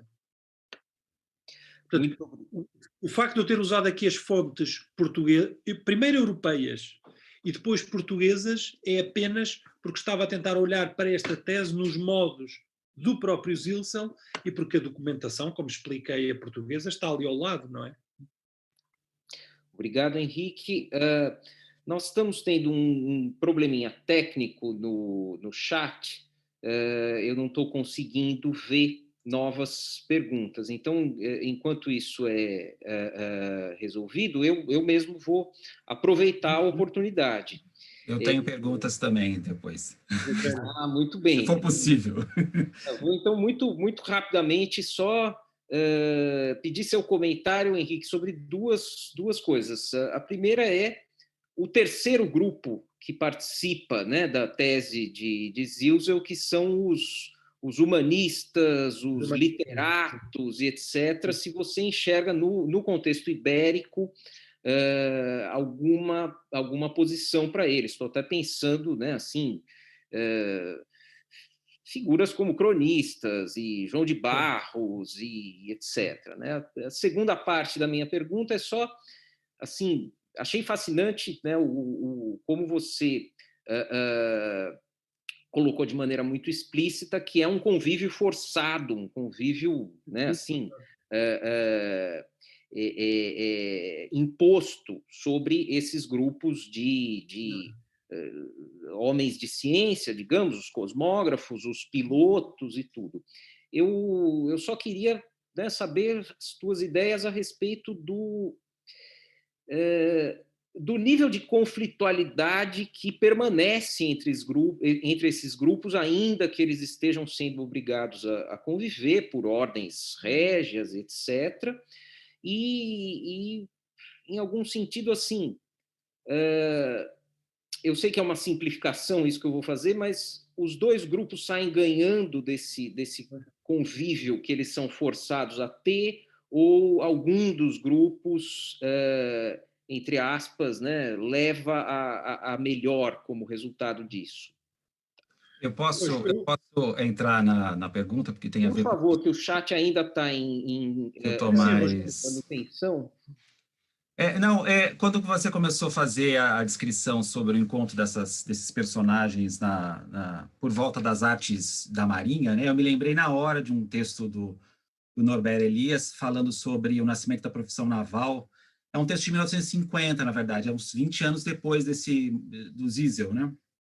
E, e o Elias fala justamente do encontro de um piloto, né, inglês, de uma alta casta, e de um marinheiro, né? E fala que eles brigam violentamente, e ele toma esse encontro desse marinheiro com esse sujeito que era, como eu vou dizer assim, estudado das artes navais, como um exemplo, né, do nascimento da profissão naval. Né? Então, nesse sentido, amarrando um pouco com a pergunta do Tomás, você vai dizer assim, tem dois grupos que se encontram e vão na tese do Elias, do encontro desses grupos, nasce um terceiro, que é uma profissão que vai, a partir desse momento, cuidar das artes navais. Né? Então, o sujeito que vai cuidar das artes marinhas é o sujeito que foi para a escola de guardas marinhas, né? que estudou aquelas artes, e ele é que vai cuidar, que vai mandar naquele negócio. Mas isso nasce num processo longo. O que fiquei na minha cabeça é o seguinte, que a gente sabe de outros estudos, né, estudos do Shaping, por exemplo, sobre a Royal Society, sobre o Hooke, tudo se passa como se o encontro desses altos personagens, membros da elite, com os artesãos, é quase como se fosse uma coisa, exatamente, suave, né? É um encontro suave, enfim. Isso é o que eu não concordo. Né? Isso é o que E, eu não concordo. e na tese do Elias, ele falou assim, olha, não, há muita briga, tem muita disputa Portanto, naquele lugar e nasce, inclusive, e isso é um comportamento, em tese, típico do nascimento de uma nova profissão. Né? Então, eu queria que você comentasse um pouco isso. agora chegamos ao ponto crítico desta história que não estava explícito, porque era preciso contá-la primeiro. A minha crítica principal a Zilsel, com toda a modéstia, porque acho que a intuição, eu continuo a achá-la brilhante, não é? É porque eu acho ingênuo demais. Zilsel acha que a mudança de circunstâncias muito gerais e vagas, como ele diz, toda uma nova mentalidade, é tudo novas mentalidades, é suficiente para quebrar barreiras sociais. Ora, o que nós sabemos é que as barreiras sociais são uma coisa horrível. As barreiras sociais são uma coisa horrível e horrivelmente difícil de quebrar. E, portanto, digamos, a tese dele a funcionar, eu nunca acreditei que pudesse ser de uma maneira tão benigna como isto. E então olhei sempre para enquadramentos onde as barreiras sociais eram forçadas, como eu digo. Portanto, um elemento importante que eu quero dizer, e que é o novo na interpretação da tese de Zilsel, se posso dizer, é que ela funcionou por determinação real, porque havia leis que obrigavam. Porque, obviamente, um piloto não quer ter que falar com um matemático, e muito menos um matemático ter que falar com um piloto. E se isto não é obrigado por um enquadramento real, por uma obrigação real, não sucede, não é? Então, este é um primeiro ponto. Há uma certa ingenuidade em Zilsel que eu nunca aceitei. Isto não funciona, as sociedades não são assim. E, portanto, o vir juntos obriga. E não obriga só a leis, obriga a um segundo ingrediente, obriga a instituições. E Zilsel também não diz nada disto. Zilsel acha que é um fenómeno vago, que depois nas sociedades, mas não é assim. A única possibilidade de termos estas pessoas a trabalhar conjuntamente é que elas tenham espaços onde isto possa acontecer. Né? E depois a Pamela Long diz o mesmo, né? Tem que haver locais onde isto pode acontecer. Agora, Zilsel era de facto uma pessoa boa, porque ele achava que deste encontro havia um esbatimento da diferença social. E isto é outro passo que eu não sei se pode dizer. Isto é, do facto de, para colaborarem profissionalmente em certas tarefas e a exploração criativa desta colaboração ter resultado, deste facto não se pode deduzir que a distância social na vida se esbateu. E Zilsel acha que sim, e eu tenho grandes dúvidas. E por isso percebo, há uma conflitualidade, as sociedades não ficaram melhor depois, não é? Agora, o que vemos é que no que diz respeito à produção científica é imensamente produtivo por pessoas com estas diferentes competências a trabalhar juntos, não é? Bom, obrigado, Henrique. Eu consegui pegar outras 3 perguntas aqui enviadas por escrito. Eu vou fazê-las na ordem, não vou jogar todas, a gente tem aí perto de 10 minutos, então acho que dá para fazer isso. A primeira é uma pergunta muito objetiva.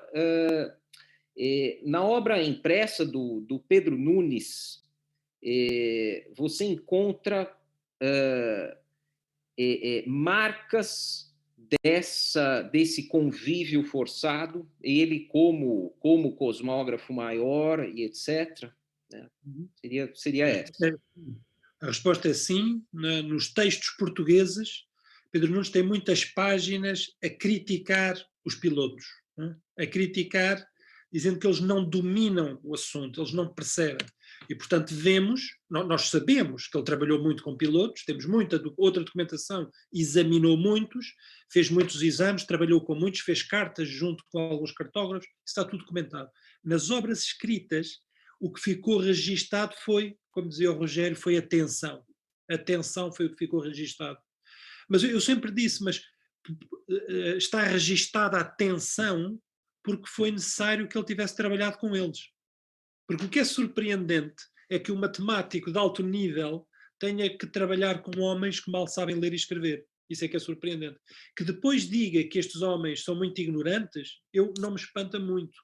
Mas que nós vejamos na obra que ele foi obrigado a trabalhar com homens do mar, isso é o que é surpreendente, não é? Mas, portanto, a resposta é sim. Na obra dele impressa, isto está patente, está registado.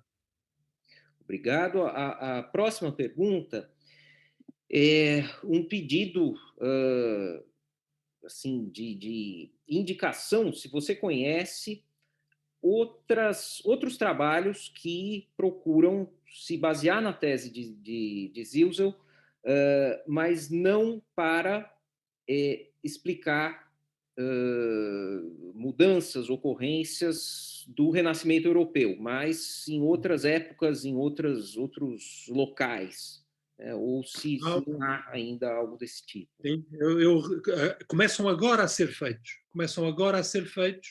Há um trabalho belíssimo, há um artigo belíssimo de William Eman, de Bill Eman, que usa a tese de Zilsel sobre a indústria da tinta, portanto, das tintas para os tecidos na América, e que não tem nada a ver. Não tem nada a ver, e é um artigo belíssimo que eu recomendo imenso às pessoas a lerem. Eu posso dar a referência a quem quiser, ou mando depois para o Tomás ou para alguém. Mas sim, mas só agora. Mas, portanto, o parágrafo final do que eu tinha a dizer é o estado da situação que estamos agora. Aqui temos uma ideia tão boa que foi usada num contexto muito, podemos dizer, antiquado, não é? Descobrir as origens da ciência moderna na Europa renascentista. Okay. O que sucede é que a ideia é boa demais para ficar só usada aí. Não é? E por isso o William Eman já fez esse artigo já muito bom. E depois há outras coisas que não, enfim, como é usado pela Pamela Long e pela Pamela Smith, duas grandes historiadoras da atualidade, não tem a ver com o nascimento da ciência moderna. já não é esta pergunta. Nem eu no que eu digo implico que tenha a ver com a pergunta do nascimento, essa pergunta clássica do nascimento da ciência moderna. Tem a ver com o aparecimento de formas muito criativas de ciência. E a Pamela Long, Pamela Smith usa, sobretudo, na indústria da pequena artesania, nos ourives e estas pessoas, não é? E a Pamela Long nas minas, sobretudo na indústria das minas, na mining industry. Obrigado, Henrique. Uma outra pergunta. Agora o chat voltou, mas talvez tenha perguntas demais. Eu peço desculpas aos colegas que fizeram, não vou conseguir ler todas elas para o professor Henrique Leitão. A que eu vou fazer agora, daí a gente ainda tem alguns minutinhos, como você acha que esse trabalho, né, que você tem desenvolvido com o Antônio Sanches se relaciona com o movimento mais amplo que a gente tem presenciado aí no último quarto de século quase, sobre uma revisão da ciência ibérica, né, do século XVI. E as próprias narrativas da modernidade científica, como é que elas sofrem alguma modificação por esse tipo de coisa que você tem feito. Eu acho que está relacionado, e aqui eu pedi um minuto para explicar o que é isto da ciência ibérica, sobre o qual há imenso equívoco. Imenso equívoco. O que mudou foi, entre os historiadores de ciência, foi a ideia do que é ciência. Isto é o que mudou. Porque até os anos 60, ciência era o resultado intelectual de mentes de génios. Portanto, era muito simples. Era um produto intelectual e era ativado por homens extraordinários chamados génios científicos. E a tarefa do historiador era, identificar os génios científicos e, dois, contar as suas ideias. Isto mais caricaturadamente, mas não muito. Era o que se dizia que era ciência até os anos 50, 60. Como nós sabemos, isto mudou tudo. Ao mudar tudo, fez entrar muitos outros protagonistas, que não eram nenhum destes génios científicos, e fez entrar muitas outras questões que não eram apenas de história da ideia. E foi isso que fez aparecer a ciência ibérica. O que fez aparecer, digamos, o interesse por esta ciência ibérica, que hoje que é uma coisa, é uma espécie de um subcapítulo pequeno de um fenómeno muito maior que tem sido reconhecer-se que os protagonistas na geração de conhecimento científico foram variadíssimos, foram de imensas culturas e não trabalharam só em problemas relacionados com a ordem do sistema solar, não é? Quer dizer, e portanto, esta é a primeira observação que eu queria fazer. Portanto, a ciência moderna não nasceu, e aliás basta ver a sua origem, não nasceu porque isto foi tentado fazer no passado, de algum historiador português, ou algum historiador espanhol, ou algum historiador, dizer, não, nós também tivemos ciência, não somos uns atrasados, também tivemos ciência, uma espécie de pôr-se em bicos dos pés no discurso internacional. Aqui foi exatamente ao contrário. Foi o discurso internacional é que de repente disse, bom, mas então nós temos aqui imensos outros protagonistas. E, portanto, o que aconteceu com a ciência ibérica aconteceu com muitos outros capítulos. Eu acho que começou a acontecer depois, e tem vindo a acontecer também com o que se poderia chamar ciência atlântica e ciência americana, pré-período colonial, por exemplo. Assunto sobre o qual, digamos, é um mar ainda para estudar, de muita coisa que ainda falta fazer. Não digo que não se tenha feito, mas de grandes possibilidades ainda, não é?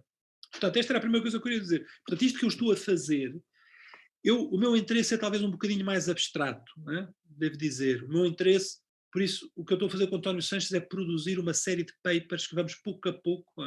Um primeiro paper foi, escrevemos na revista onde Zilsel apresentou quase os seus trabalhos todos, o Journal for the History of Ideas, nós pusemos um paper a dizer, eu peço imensa desculpa, mas a tese de Zilsel não é convincente, porque quando Zilsel a quer mostrar, seleciona indivíduos, não é? Não se pode ter uma tese sociológica que depois, quando queremos mostrá-la em funcionamento, dizemos Galileu, que é o que Zilsel faz. Mas que tese é esta, não é? Este foi o primeiro paper. Temos um segundo paper que estamos a mostrar já duas vezes. Mas o terceiro paper tem a ver com isto, com as formas de ciência produtiva estarem ligadas a rearranjos sociais de diferentes comunidades epistémicas. E isto é uma observação brilhante de Zilsel, que é aplicável em muitos outros contextos que não são da Europa e não são o do Renascimento. Bom, muito obrigado. Eu peço desculpas a todos os participantes que estão assistindo e que enviaram perguntas. Agora tem uma certa quantidade de perguntas que eu estou podendo ver, mas infelizmente nós chegamos no momento de encerramento. Mas eu tenho certeza que essa conversa vai continuar.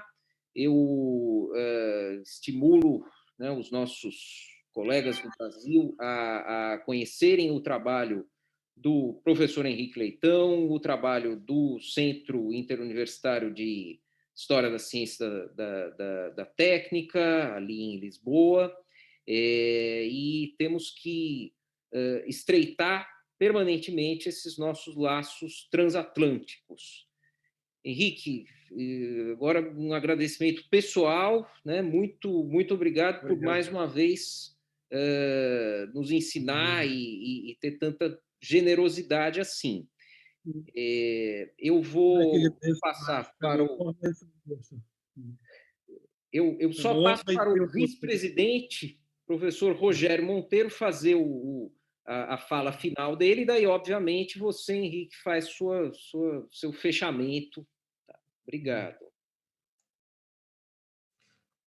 Não, eu só queria agradecer o Henrique pela fala tão instigadora, né? Cheio de ideias, e fiquei aqui super contente com as sugestões. Acho que, de fato, isso pode ser interessante para a gente pensar uma série de coisas, de fenômenos em outros lugares, em outros períodos. Fiquei muito curioso para ler outros trabalhos. Mas também agradecer a todos os colegas que estão aqui participando, assistindo. A gente sabe que tem bastante gente do outro lado, inclusive mandando perguntas. A gente pede de novo desculpas por não conseguir responder a todas elas, né? Mas também dizer que, bom, está dando início ao nosso congresso. Espero que a gente consiga se encontrar nos vários simpósios, tem inclusive salas para conversar, né, de café salas virtuais, né, que a gente pode conversar. Então, espero realmente matar a saudade de alguns colegas. É claro que a gente não vai conseguir matar a saudade como a gente sempre faz nos congressos da sociedade, que é se abraçar, tomar café e jogar a conversa fora em torno de um bolo. Isso não vai ser possível dessa vez, mas, de todo modo, é um prazer estar aqui com todo mundo. Fiquem atentos, né? A parte da programação é sincrônica, então a gente tem que entrar nas salas com alguma certa antecedência. Todo mundo que pagou as inscrições e que está devidamente inscrito consegue ter acesso por meio do seu CPF nas sessões específicas. Em caso de dúvida, entre em contato com a secretaria, mas também entre em contato com os coordenadores dos simpósios. E acho que é isso. Agradecer de novo a todo mundo, e obrigado, Henrique, obrigado, Tomás, obrigado, Gisele, e Renilda, Daiane, e todo mundo que está na organização até aqui. É isso. Sejam muito bem-vindos. Se quiser fazer algum comentário final. Só primeiro dar muitos parabéns a todos os que organizaram este simpósio nestas condições complicadas, dar os parabéns a todos, o ânimo, que nunca vos falte o ânimo para continuar, e desejar aos que estão a participar que esta seja uma ocasião ótima de aprender e de ver virtualmente os amigos, os colegas, os companheiros desta vida, uma vida interessante, esta vida que a gente leva, académica, com muitas coisas más, mas muitas coisas boas, e para mim foi uma verdadeira honra, uma das grandes honras académicas da minha vida, estar na abertura deste congresso, e desejo bom trabalho a todos. Muito obrigado, Tomás, muito obrigado, Rogério. Muito obrigado, e então encerramos essa sessão. Até breve.